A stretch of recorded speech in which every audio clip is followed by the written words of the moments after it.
Hello crafters, Swift here, and I'm bringing you the third and final video of my Temple of Offering videos. In this video I'm going to show you in some detail how it actually works with the redstone behind it. And I will also be releasing our world download, which is all very exciting. Okay then, let's just go through it. So as usual, I've got my 2 pieces of gold. One in there, one in there. And now to go and see what's down here. As you can see, it's pretty compact, to be honest. I have seen the wiring of F3 discos on a video somewhere. I can't remember where I've seen it. I haven't actually seen the haven't seen the world download, but I have seen what the wiring looks like, and yeah, it's not nowhere near as compact as this. But yeah, so to start with, these are our 2 offering pools here. The pools where you put your offerings in, and obviously they activate a pressure plate. And these pressure plates, which are on these blocks here, these pressure plates then will activate the redstone. This redstone then travels along this wire, and the first thing it comes to is 2 D flip-flops, or dude flops, which is their proper name. So they enter here, and obviously with a D flip-flop nothing is outputted until the right command is used. So the right command, which is on the top, this is then linked up here, which is then this redstone repeater here, which is linked to it, and then this up here is above here is where the switches on our what do you call it? In our like stand cage thing. So this lever here is linked to this repeater here. When that's flicked, it travels along here, saves whatever's coming in. So 0, 1, or both of them, saves that into here. This the output is then ANDed, put into an AND gate. If both of them are on, if both of these are outputting 1, which means both have offerings in them, this will obviously turn on, which will turn this on, and will allow this power through here. I'll explain this bit here. But if it's off, it will allow this one through instead, which is because this one is placed 1 back and this one's placed 1 forward, if you see what I mean.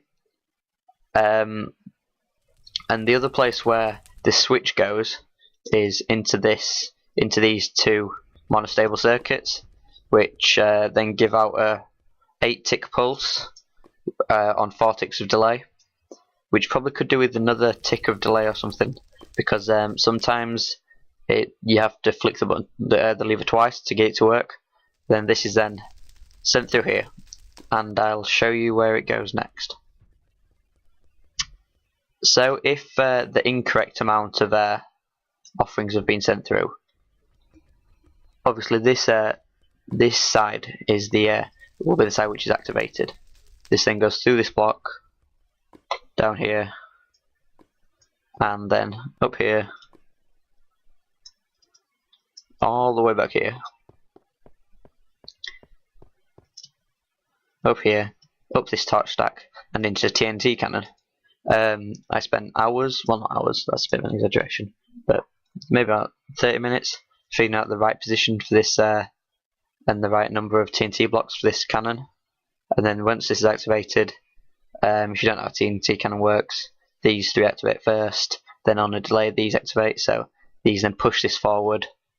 It goes shooting over here, lined up exactly to land in your face around here. Sometimes it lands a bit earlier, sometimes a bit later, but it nearly always kills you. I've tried it about 10 times and I think 8 times it worked. So it's got a very, very high ratio. And now I'll show you what happens if the correct amount is sent through. So say as they are now, both both pieces of gold are inputting into D flip-flops. When the lever's switched, they'll both come through here. The AND gate will be activated. This torch will turn on. This will extend, and the power will go through here. This will also extend, meaning the power doesn't come through here. But yeah, so this will extend, and then the power will come into here. Now this is an RS NOR latch. Okay, yeah. So say there's power through it here. 1 second. Let's just brief demonstration. When this comes through, obviously this side will be activated, and this will be activated here. This then leads to, if I can get up there. It's all a bit cramped, but I think the compactness is a good thing. This then leads up here. It leads down there, up to there, and I'll just show you where that is when I go outside. Dig myself out. Okay, that then leads to in here. It comes up through here, which is where I showed you last. Comes up through here, and does it? Am I in the right area here? I think I am. But yeah, well, it comes up here and then activates this. I think that's not quite right, to be honest. Let's get down here. Pretty confusing. Oh yeah, so it comes up here and then up that one. I can destroy that. Ah yes. It comes up here and activates this torch, which then activates the block above it. And then if I go back outside,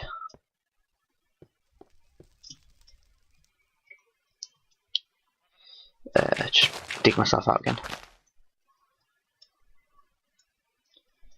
That torch is below one of these blocks around here. I can't remember which one. I believe it's maybe that block there. Well, that then deactivates, and these are all set on a specific tick of delay. So the first piston down here, that's 1 tick over there. This is 2. That's 3. That's 4, 5. So they all open in like one after the other with 1 tick of delay between them, which looks really nice. So that's where that leads, and also leads to the on the other side of this of the temple. So it activates those exactly at the same time, and they open in sync, which looks really nice. I need to get back down. Okay, I'll come back down here.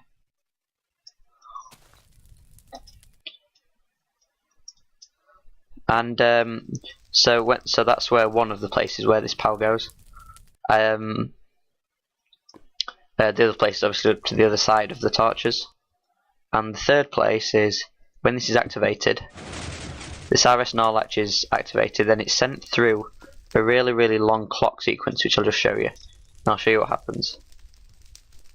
I think, as you can see, it's reset, and obviously this wouldn't be on. And the RS NOR latch is reset, and as you heard in the background, all of the pistons are retracted. So if I'll just show you the clock here, it goes down here, weaves its way all the way around here, back around here, up, and then back up this miniature torch stack, and resets the RS NOR latch. That's on a I'm not really sure how long I did this for anymore. I think it's 10 seconds, it might be 5 seconds. I did say in one of my videos how long it took, so I'll just show you. I'll count in my head. Right, so 1, 2, 3, 4, 5, 6, 7, 8, 9, 10. Yeah, so it's 10 seconds. It's timed exactly to do 10 seconds. So it flicks on, does open for 10 seconds, then closes again. Which I think is a really neat way of doing it. It allows you to control exactly how long you want the doors to open. So if you ever wanted to make it so you've got a sprint there, you could just knock off some of these and yeah, Bob's your uncle. What else is there? Okay. Oh yeah, I didn't show you how the like the trap function works. This, as you go through here, as I showed before, as soon as you step on this pressure plate, this comes up and it does not go down until you've given the correct number of offerings. And if you don't give the correct number, of offerings, it doesn't go down at all. So, like before, I used an iris NOR latch. If actually, I'll show you what happens. This block here is directly below the pressure plate, so once pressure plate is pushed, this is then turned on, turning this off, turning this side of the iris NOR latch on, and turning this side of the iris NOR latch off, which then actually turns this on, which extends the piston and pushes up the, what do you call it, the fence. That's what it is. But so and then that will stay there until the what do you call it, the switch is then flicked,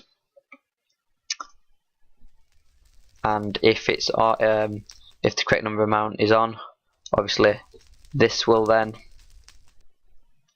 output down there, which then activates this piece of redstone, this torch, and then it goes two places again. The first place it goes is up here, activates this iris NOR latch, which is for another thing, and then goes up here. It will deactivate this, deactivate it, sorry, allowing the piston to go down, so the entrance will open. And then after a shot, and then the other place this goes is it outputs here for 4 seconds, turning this 4 ticks, sorry, not 4 seconds, which extends this piston. This piston is then above this torch here. These redstone repeaters then go all around here. I can't remember how many ticks of delay this is. And then this goes up here. It then goes to two places. It resets this iris NOR latch to its original state. So what happens is when this comes through, it sets this, allowing this piston to go up, and then it unsets it again, ready for the next cycle. And then the other place it goes is up here, and it will reset this. And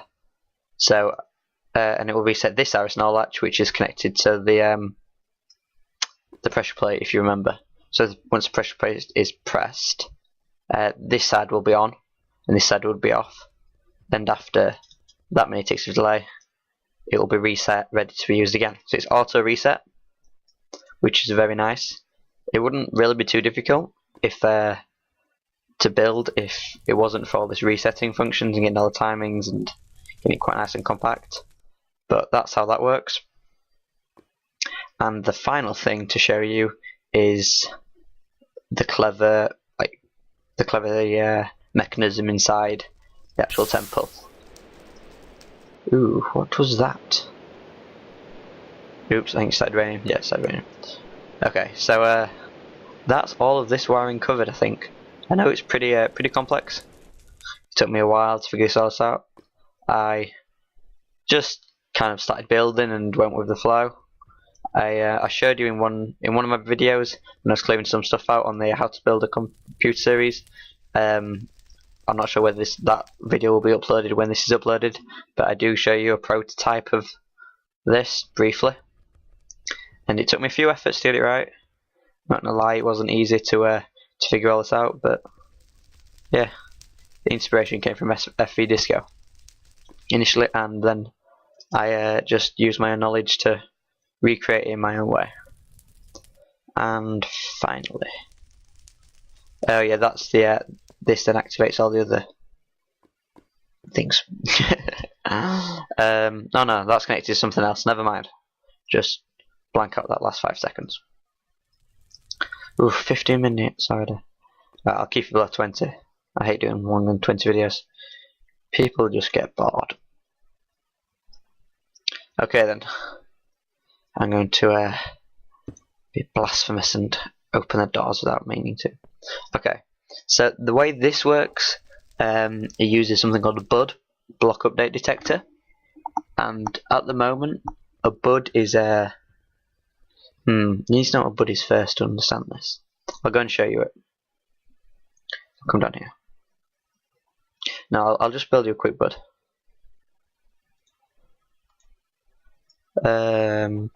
Okay. How am I going to do this?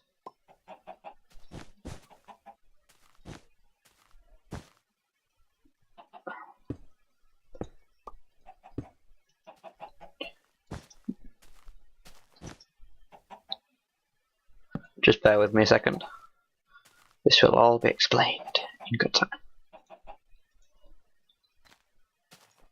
Okay, when you have 2 blocks, not 2 blocks, any block that's powered, which is adjacent at a diagonal, which is at a diagonal to a piston, it will not extend the piston but will form something called a BUD. Now, if any block surrounding this piston within one block away is then updated, and updated means like a block is placed there, redstone changes state on it, or a block is destroyed, something like that. If that happens, this piston will now extend. It'll stay there extended, like so, until it's updated again. Now the power's off, and it retracts. So that's how a BUD works. There are also other ways of doing it. You can place stuff below it, and then like I could power that line, and that would update it. So that's how BUD works, and this is exactly how I got this trap kind of to work. So at the moment, this torch here and this redstone is attached to a piston which is down here. You can't see it all, and I don't want to update the BUD by destroying one of these blocks accidentally, but I think, yeah, okay, the piston is underneath here. So this is the block which is pushed by the piston. So so there's a piston under there ready to be updated. So as soon as a block around that piston is updated, this will then extend. Obviously, the power will then flow up to here. Turn this off. These pistons will then retract, and those pistons are connected to the floor. The power just goes under here and up here, and is connected to this piston. And so the other side of the floor also retracts. And if you're standing on that at the time, it doesn't you fall into the lava below. So I'll just show you how that works. So any of these this block will, when destroyed, will update that BUD which I just showed you. Oops, lag. So this block will update the BUD. So if I just stand back a second, updates the BUD. As you can see, the piston's just there, which then opens up these, and you fall into the lava below. Okay, so that the only trouble with that is one use only. So if you were to use this again, I'd recommend just copying and pasting the world, download back into your saves file instead of having to update this. But the way you would do it is destroy that, update the piston, redo the piston, put that back there, redo the block, and that is then ready for the next use. So if anyone would like to create like a passage around the back, a secret passage, so you can update this without having to dig around up here, I'd gladly see a video response or anything. So yeah, that's how that works, and you still can't get under there, even with one open. So even though this block is not connected to this BUD, you have got to destroy that you've got to destroy both of them to get to the large chest, which doesn't have any diamonds in, funny enough. But you've got to destroy both blocks to get to it, so it doesn't matter really. Only one of these blocks has to be updating the piston. So yeah, so that's 20 minutes and a few seconds. Sorry about that. This was pretty long-winded and maybe not all that explanatory if you're not too keyed into Redstone. But I hope it did give you a brief, kind of brief insight into how I made this. And if you enjoyed this video, as always, I'll happily hear some feedback, and please like, comment and subscribe.